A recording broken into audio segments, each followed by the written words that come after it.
Hello everyone. मेरा नाम रोहिणी नंदन है और करंट टाइम पे मैं एमबीबीएस कर रहा हूँ पीजीआई आजमगढ़ से।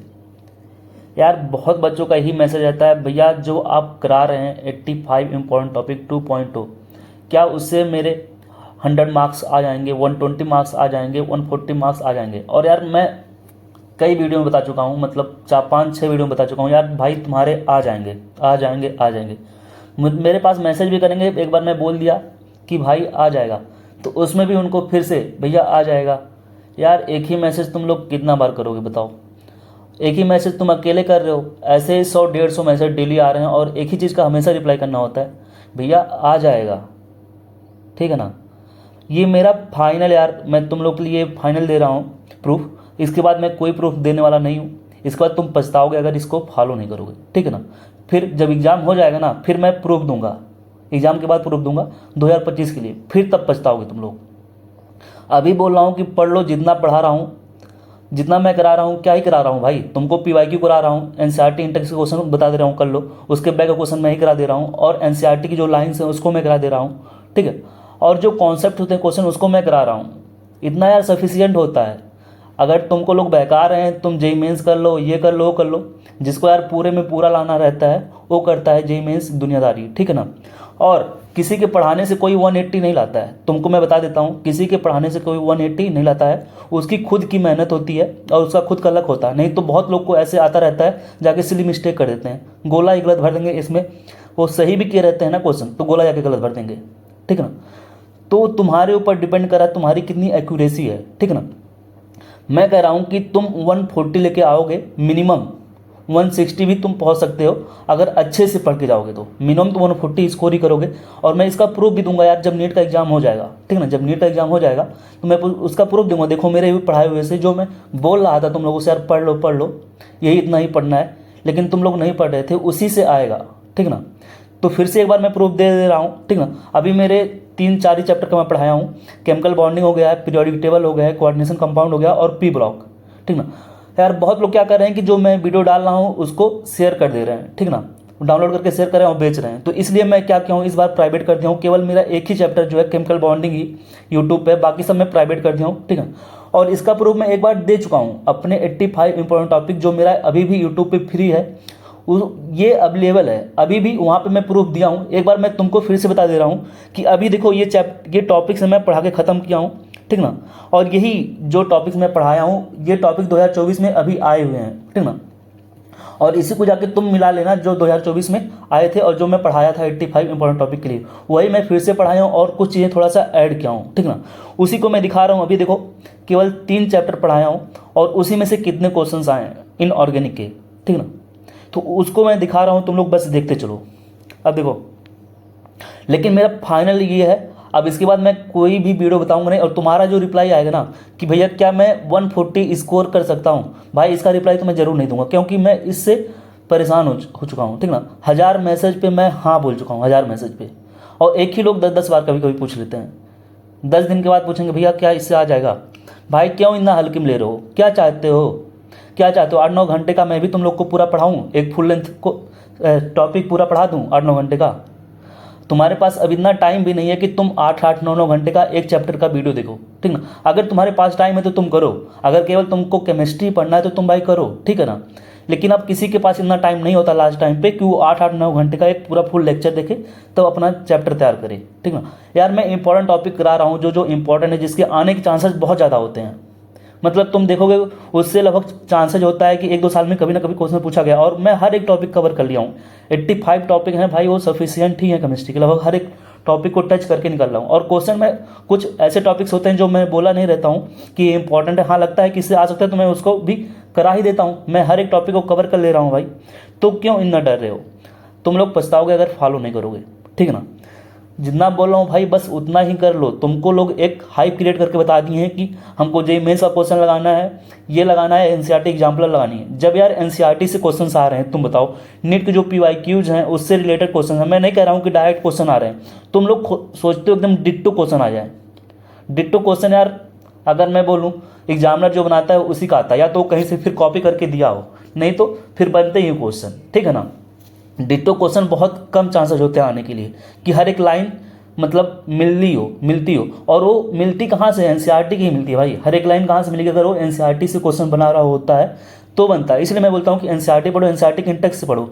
एनटीआरसी के इंटेक्स से क्वेश्चन जानते हो इस बार कितना आया था, 16 क्वेश्चन आए थे। इतना बार बोल रहा हूँ कि एनसीईआरटी का इंटेक्स पढ़ो, एनसीईआरटी का इंटेक्स के क्वेश्चन करके जाओ। कितना क्वेश्चन होता है ये भाई, एक चैप्टर में 15-16 क्वेश्चन होते हैं, मैक्सिमम बता रहा हूँ 15-16 क्वेश्चन होते हैं। उसको अच्छे से कर लो यार, कितना ही क्वेश्चन है। मैं पीवाईक्यू इंपॉर्टेंट है जो उसको करा ही रहा हूँ, अगर तुम्हारे पास और टाइम बच रहा है तो पूरा पीवाईक्यू कर लो अच्छे से, उसको इतना रट जाओ कि क्वेश्चन आते ही लग जाए कि हाँ ये पीवाईक्यू मैं यहाँ पे लगाया तो इसका कॉन्सेप्ट क्या होगा। लेकिन तुम लोग उसको ना करके तुमको एनसीईआरटी के एग्जाम्पलर चाहिए, तुमको जेईई चाहिए, एडवांस चाहिए, तुमको पता नहीं क्या हो गया, मुझे कुछ नहीं समझ में आ रहा भाई। मैं सिलेक्ट हुआ हूँ, मैं अपनी तुमको एक्सपीरियंस बता रहा हूँ, मैं केवल पीवाईक्यू लगाया हूँ, केवल पीवाईक्यू। मैं तो यूपी बोर्ड से था, एनसीईआरटी भी नहीं पढ़ पाया था, क्योंकि एनसीईआरटी उस टाइम यूपी बोर्ड में भी नहीं लगता था, ठीक ना। मैं अपना तुमको हाल बता रहा हूँ। तुम लोग के लिए तो एनसीईआरटी भी अवेलेबल है कि तुम लोग एनसीईआरटी पढ़ ले रहे हो, लेकिन तब भी तुम्हारा दिमाग नहीं खुल रहा है। ये मेरा लास्ट प्रूफ है, अब मैं नहीं देने वाला हूँ तुम लोग को, क्योंकि मैं परेशान हो गया हूँ। और किसी का जवाब तो मैं बिल्कुल नहीं देने वाला हूँ कि हाँ वो उसको 140 आ जाएगा, ठीक ना, क्योंकि एकदम मैं परेशान हो गया हूँ तुम लोग इस भाई। चलो एक बार मैं दिखा देता हूँ। अभी जो मैं 3 चैप्टर पढ़ाया हूँ, 4 चैप्टर, ठीक है। पी ब्लॉक कल डाला था तो ये पहले मैं पीडीएफ बना लिया था, उससे देख लो कितना क्वेश्चन आया है, केवल 3 चैप्टर से, पीरियोडिक टेबल से, केमिकल बॉन्डिंग से और कोऑर्डिनेशन कंपाउंड से। ये मैं दिखा दे रहा हूँ, और इसको जाके तुम लोग जो अभी मैं पढ़ाया हूँ, ठीक ना, वहाँ से जाके देख लेना। जो अपने पेड वीडियो में मैं तुम लोग को करा रहा हूँ, पेड वीडियो को यार मुझे प्राइवेट करना पड़ा। मैं प्राइवेट करने वाला नहीं था, मैं सोचा था कि यूट्यूब पे ही रहे, लेकिन लोग उसको शेयर करना शुरू कर दिए, इसलिए मुझे प्राइवेट करना पड़ा, ठीक है ना। शेयर भी करते तो मुझे दिक्कत नहीं होता, लोग मतलब उसको सेव करके फिर बेच भी रहे हैं, तो इसलिए मुझे प्राइवेट करना पड़ा, ठीक है। चलो शुरू करते हैं। देखो ये पहला क्वेश्चन है, ये बताओ मैं किस वाले टॉपिक में जो क्वेश्चन प्रैक्टिस करा रहा था, तो बताओ मैं ये कहाँ कहाँ कराया हूँ। ये क्वेश्चन को मैं 2 जगह कराया हूँ, मैं तुमको बता रहा हूँ, तुम लोग वहाँ पे जाके देखना। ये कोऑर्डिनेशन कंपाउंड में भी कराया हूँ, कोऑर्डिनेशन कंपाउंड में, ठीक है ना। वहाँ पे क्या था, कोऑर्डिनेशन कंपाउंड के लिए पूछ रहा था ना कि बताओ नंबर ऑफ अनपेड इलेक्ट्रॉन कितना होगा।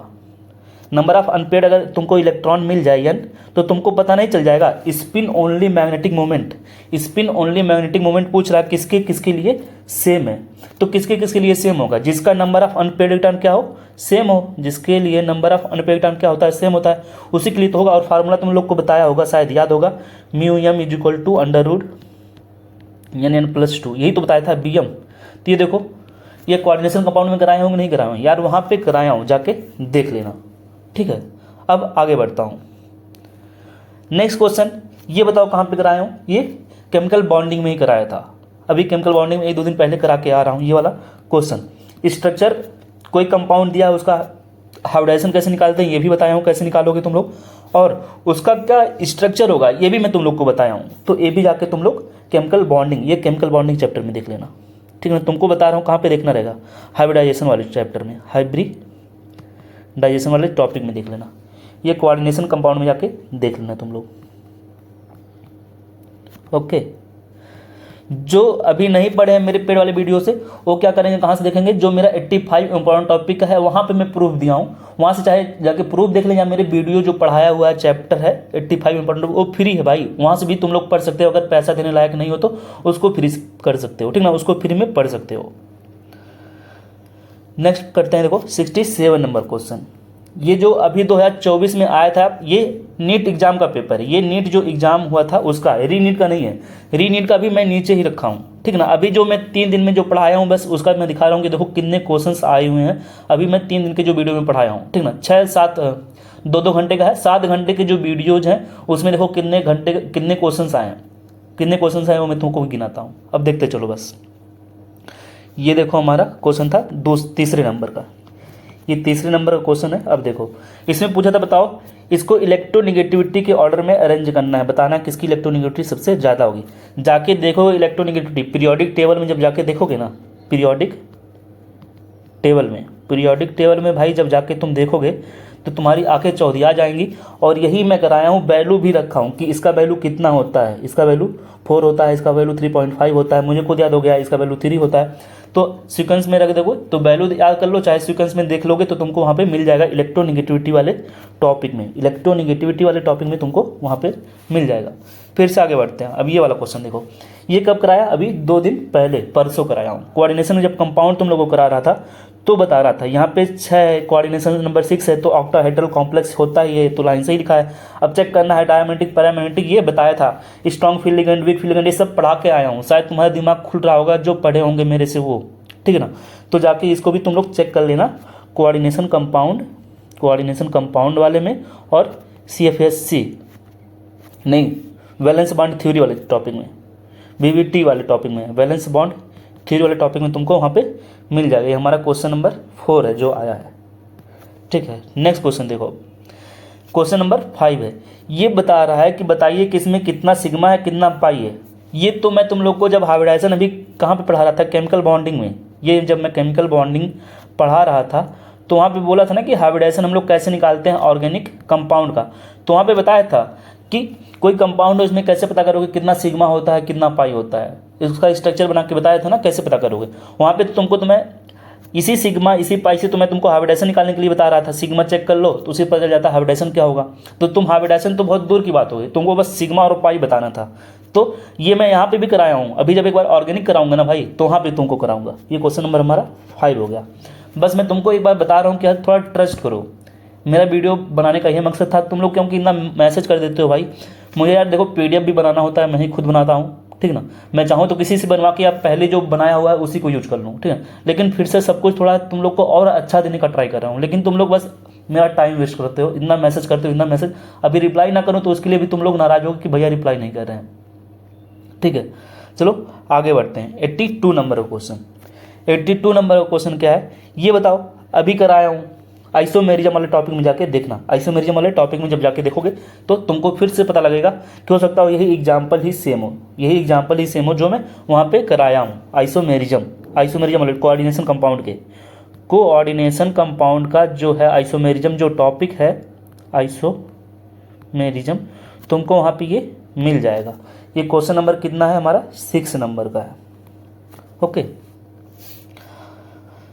क्वेश्चन नंबर हमारा ये 7 है। और क्या इसमें पूछ रहा है, बताना है order of first ionisation energy, वो भी इंक्रीजिंग ऑर्डर बतानी है। अब बताओ, आयनाइजेशन एनर्जी का टॉपिक कराया हूँ कहाँ पे, पीरियोडिक टेबल में जाके देख लेना। पीरियोडिक टेबल खोलोगे मेरा वीडियो और तुमको मिल जाएगा क्या, आयनाइजेशन एनर्जी तुमको मिल जाएगा वहाँ पे।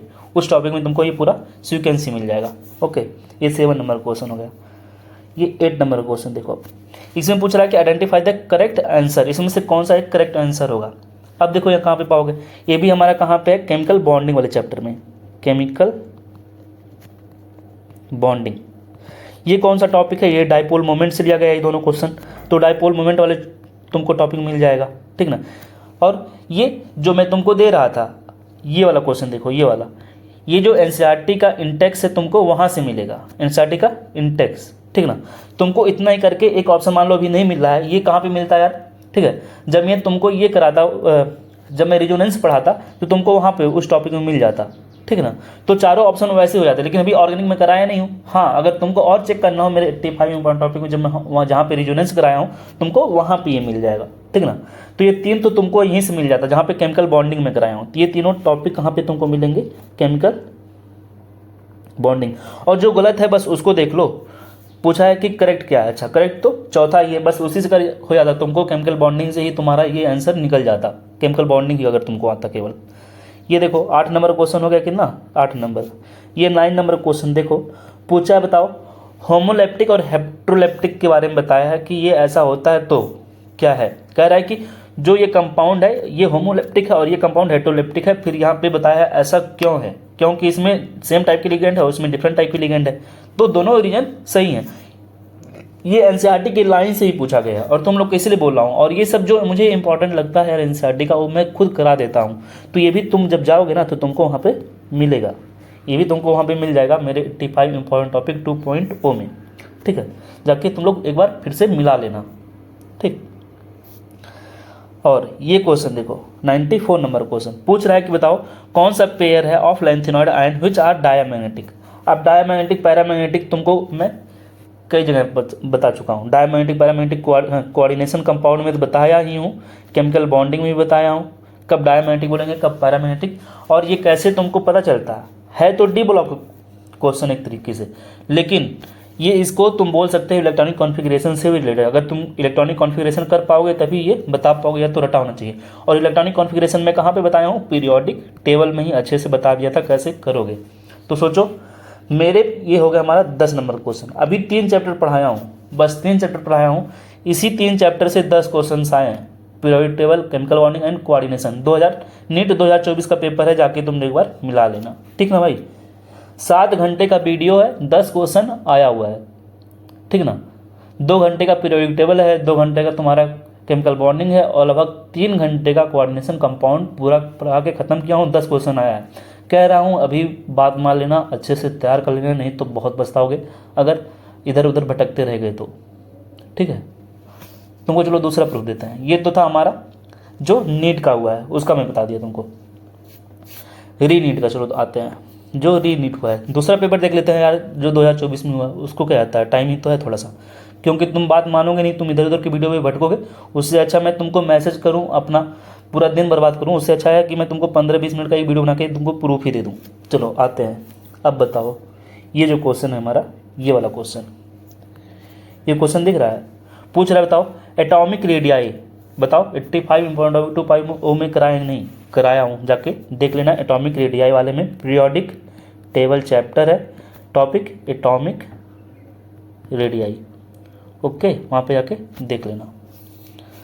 ये जो बताओ कहाँ पे, zero non zero dipole moment, तो किस टॉपिक से है चैप्टर, पहले chemical bonding, chemical bonding chapter है, और टॉपिक है डाइपोल मोमेंट, डाइपोल मोमेंट है। ये हमारा दूसरा नंबर क्वेश्चन हो गया, ओके। ये हमारा तीसरा नंबर क्वेश्चन है। बताओ ये देखो क्वेश्चन अब कहाँ कहाँ से रिलेटेड है, nitrogen atom, fluorine molecule, oxygen molecule, xenon atom. अब ऐसा लग रहा होगा देख के तुमको ये कहाँ से रिलेटेड है, ये तो हमारा किसी चैप्टर से रिलेटेड ही नहीं है जो हम पढ़े हैं। तो एक तरीके से इसको तुम बोल सकते हो कि पीरियोडिक टेबल से ही थोड़ा बहुत रिलेटेड है, ठीक ना। कैसे, बहुत लोग बोलेंगे पी ब्लॉक से भी रिलेटेड है, पी ब्लॉक से, लेकिन मैं तुमको पीरियोडिक टेबल से थोड़ा रिलेट करके बताता हूँ। देखो बोल रहा है कि element has highest ordination enthalpy of in group 15। बताओ जो ग्रुप 15 का एलिमेंट है कौन है, इसमें एक ही तो एलिमेंट है, नाइट्रोजन, एक का थर्ड यहाँ पे है, यहाँ पे है, तुम इस हिसाब से कर सकते थे। अब 18 ग्रुप का एक ही एलिमेंट है, तो बताओ किस, ये कहाँ का क्वेश्चन तुम बोलोगे, पीरियोडिक टेबल का बोलोगे ना। एक तरीके से ये पीरियोडिक टेबल तुम्हारे बेसिक से ही है, तो डी का सेकंड हो जाएगा। तो यहाँ पे भी डी का सेकंड दिया है। अब बोल रहा है और देखते हैं, स्ट्रॉन्ग ऑक्सीडाइजिंग एजेंट, बहुत बार बोल चुका हूँ, फ्लोरीन क्लोरीन ब्रोमीन और आयोडीन, इन सब में देखा जाए तो अगर स्ट्रॉन्ग ऑक्सीडाइजिंग एजेंट है, कौन है सबसे तगड़ा, यही है, फ्लोरीन ही है।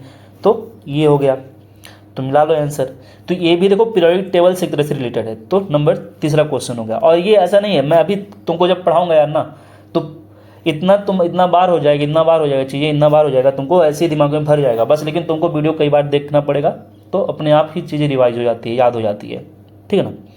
ये क्वेश्चन देखो 4 नंबर क्वेश्चन, फिर से वही है ना, same spin only magnetic moment.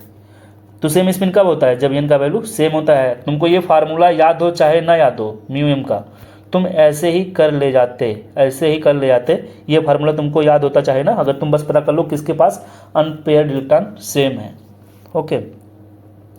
ये बताओ 5वां नंबर क्वेश्चन, ये कहाँ पे कराया हूँ, केमिकल बॉन्डिंग में कराया हूँ। केमिकल बॉन्डिंग में क्या बताया था, बोला था ना कि बताओ किसमें एक्सियल और इक्वेटोरियल बॉन्ड पढ़े हो कि नहीं, एक्सियल इक्वेटोरियल भूल गए तुम लोग, ये बताया था ना।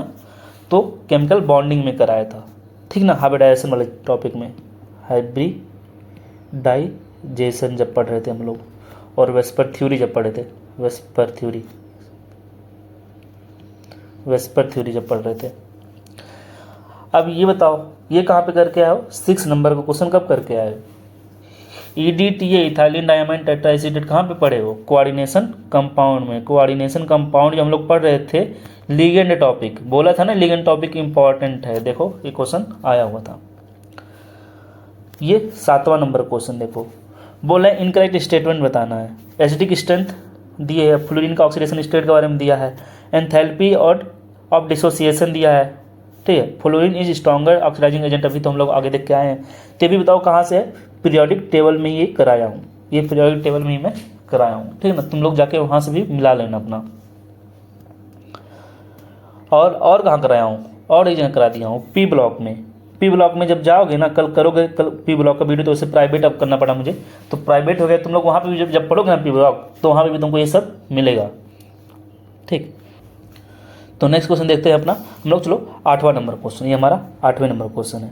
अब ये 8वां नंबर क्वेश्चन देखो। अब ये बताओ क्वेश्चन कहाँ का तुमको लग रहा है, ये भी क्वेश्चन है पीरियोडिक टेबल का ही है, ठीक ना। इसलिए मैं बोलता हूँ तुम लोग यार पीरियोडिक टेबल अच्छे से तैयार करो। जब पीरियोडिक टेबल अच्छे से तैयार करोगे ना, तो तुमको अब लग जाएगा कि यार हर क्वेश्चन पीरियोडिक टेबल का तो नहीं है। अब देखो ये भी पीरियोडिक टेबल का ही क्वेश्चन लग रहा है, क्योंकि देखो बताया था ना कि एक बार याद कर लेना एलिमेंट का पोजीशन पीरियड में कहाँ होता है। अगर तुमको याद होता है तो इजीली कर ले जाते।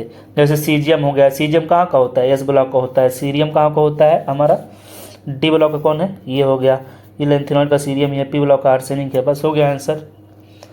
9 नंबर क्वेश्चन देखो, ये भी हमारा कहाँ है, कोऑर्डिनेशन। कोऑर्डिनेशन कंपाउंड, वो भी कहाँ पे, एम्फीडेंटल लिगेंड। पढ़ाया हूँ, जाके देख लेना। पूछा है कौन सा, नहीं है तो एग्जाम्पल ऑफ एम्फीडेंटल लिगेंड में पढ़ाया था, ये भी देखो वहीं से है। 10 नंबर क्वेश्चन, ये क्वेश्चन देखो लिखा है कि यही एक क्वेश्चन है जो अभी मेरे पढ़ाई हुए में से नहीं है, और ये शायद पी ब्लॉक का है। ये क्वेश्चन देखो कहाँ से तुमको लग रहा है, ये वाला पूछा है कि ये तो कोऑर्डिनेशन कंपाउंड से, तो तुम वहाँ से कर ले जाओ। ये कोऑर्डिनेशन कंपाउंड में कराया हूँ, ये वाला तुम ऑप्शन कर ले जाते। ये भी कराया हूँ, केमिकल बॉन्डिंग से हो तो जा रहा है, ये केमिकल बॉन्डिंग टॉपिक्स लिया गया है। Nitrogen is unique ability to form pi pi bond nitrogen carbon oxygen, ठीक ना। ये दोनों एक तरीके से अगर मैं देखूं तो पी ब्लॉक का है, ठीक ना। तो यही नहीं है, बाकी ये दोनों ऑप्शन से तुम लोग कर सकते थे क्वेश्चन, ठीक है ना। क्योंकि यही हमारा दूसरा ही गलत है कि ये बोला single bond is as strong as P P single bond, तो यही गलत है, ठीक ना। इसमें ये उल्टा होता है भाई, जैसे हम लोग पढ़ते हैं कि क्लोरीन का जो बॉन्ड होता है, फिर ब्रोमीन का होता है, फिर आयोडीन का होता है, वही यहाँ पे भी लॉजिक है, ठीक ना। बॉन्ड डिस्ट्रीब्यूशन एनर्जी किसकी जाती है, क्लोरीन की ज़्यादा होती है। इसी तरीके से P2 को ज़्यादा होती है I2 से। ये पूछ रहा है कि बताओ कौन सा इनकरेक्ट है, ठीक ना। तो यहाँ पे बोला था कि nitrogen single bond is an stronger, stronger थोड़ी होगा, यही गलत है, इसका होना चाहिए था। ओके, तो यार देखो यहाँ पे भी ये क्वेश्चन हो गया 10वां। ये क्वेश्चन जो है 11वां 12 क्वेश्चन, टोटल 12 क्वेश्चन 11 नंबर का। देखो ये 11 नंबर का होगा, कहाँ से आया है ये, बॉन्ड डिसोसिएशन एनर्जी, ये भी वहीं से आया है, केमिकल बॉन्डिंग से। तुमको तो यहाँ पे एनर्जी दिया है, कुछ नहीं करना था भाई, एनर्जी दे दिया है, बताना था कि बताओ कौन सा ऑप्शन करेक्ट है। बस पहचानना है किसका बॉन्ड, ये ट्रिपल बॉन्ड यहाँ पे बनेगा, यहाँ पे डबल बॉन्ड बनेगा, ये सिंगल वाले बॉन्ड है। तो बस देख के आंसर देना था। बॉन्ड डिसोसिएशन, ये भी केमिकल बॉन्डिंग में बताया था, बॉन्ड एनर्जी कराया हूँ आप, वहाँ से देख लोगे तो हो जाएगा। ये 12 नंबर क्वेश्चन है, ये भी मैं बताया हूँ। 12 नंबर क्वेश्चन कराया हूँ कोऑर्डिनेशन कंपाउंड में। ओके, तो क्या समझ में आया यार, जितना बोल रहा हूँ बस अच्छे से कर लो। ये देखो अभी 3 चैप्टर बस पढ़ाया था, 3 चैप्टर से ही 12 क्वेश्चन आए हैं, और लगभग सब कराया हुआ है, सब का सब। हो सकता हो कि एक आधा ऑप्शन में इधर उधर दूसरे टॉपिक से आ गए, जैसे पी ब्लॉक से आ गया है, ठीक ना, या डी ब्लॉक से। तो बस इतना ही जो कि मैं अभी पढ़ा दिया हूँ। जो पी ब्लॉक में जो मैं डाला हूँ ना, जो पढ़ रहे होंगे ये सब क्वेश्चन भी कर ले गए होंगे, ठीक है ना। ये PDF में पहले थोड़ा बना लिया था, क्योंकि इतना लोग मैसेज कर रहे थे, आज भी मैसेज किए थे, इसलिए मैं सोचा बना ही देता हूँ, ठीक है। सो यार मैं तुमसे एक बार फिर से बोल रहा हूँ, मत भटको, क्योंकि जब एग्ज़ाम हो जाएगा ना, जब मैं तुमको प्रूफ दूंगा तो कहोगे यार पछताओगे। 140 मैं बोल रहा हूँ, अभी बोल रहा हूँ, और कितना बार बोलूँ, 140 आ ही जाएगा। तो प्लीज़ अब मैसेज मत करना इस चीज़ के लिए कि भैया कितना आ जाएगा। मिनिमम देखो तुम्हारे 140 तो आ जाएंगे, गारंटी है, ठीक है ना। मैक्सिमम 165 70 तक भी चले जाओगे, अगर ये जो पेपर कैसा बना, नीट 2024 जैसा बना तो, ठीक ना। ये जेईई मेंस का भी एनालिसिस किया। एक बच्चा बोल रहा था कि भैया नीट एनटीए जो थोड़ा अनप्रिडिक्टेबल हो गया है। भाई कह रहा था कि जेईई मेंस में पता नहीं भैया कैसे क्वेश्चन आए थे, जो लो वेटेज वाले, उसके भी जाके तुम मिला लेना। एक मैं एनालिसिस करके डाला हूँ, पूरा प्रूफ दिया वहाँ पे भी, तुम जाके वहाँ पे भी मिलाना कि जेईई मेंस में जो क्वेश्चन आए थे क्या मेरे 85 इंपॉर्टेंट टॉपिक से आए हैं कि नहीं, ठीक ना। बस इतना कर लेना तुम। यार तुम लोग क्या बताऊँ, एकदम परेशान करके रख दियो भाई, सच में बताऊँ तो।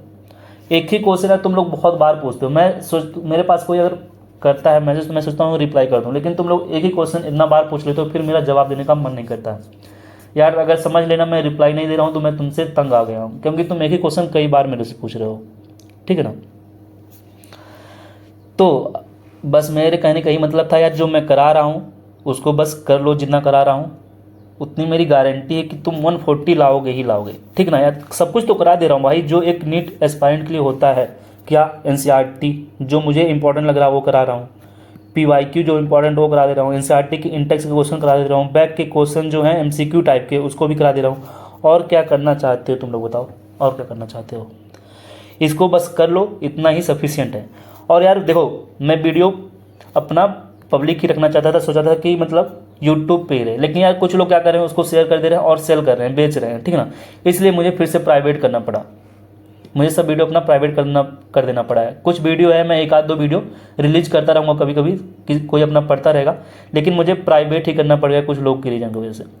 सो थैंक यू यार, अगर वीडियो पसंद आएगी तो वीडियो को शेयर करना और अपना सजेशन फिर से तुम लोग देना कि कैसा लगा जो मैं पढ़ा रहा हूँ 85 टॉपिक, वो कैसा तुम लोग को लग रहा है। एक बार मैं फिर से बोल दे रहा हूँ यार, प्लीज़ जो करा रहा हूँ बस उतना कर लो, जितना जो करा रहा हूँ ना भाई बस उतना ही करने की ज़रूरत है, उससे ज़्यादा कुछ नहीं करना चाहिए।